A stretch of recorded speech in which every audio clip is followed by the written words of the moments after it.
আসসালামু আলাইকুম। আমরা মানুষের কাছে যে হাত পাতি, মানুষের কাছেই সাহায্য চাই, অথচ আমরা ভুলেই যাই এই দুনিয়া আমাদের জন্য ক্ষণস্থায়ী।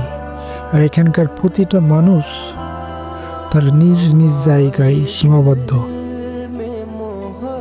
আমাদের ভরসা চাওয়া যদি দুনিয়ার গণ্ডি পেরিয়ে আসমানের মালিকের কাছে গিয়ে পড়ে, তখন আমার আপনার হতাশা, দুশ্চিন্তা হার মানতে শুরু করবে।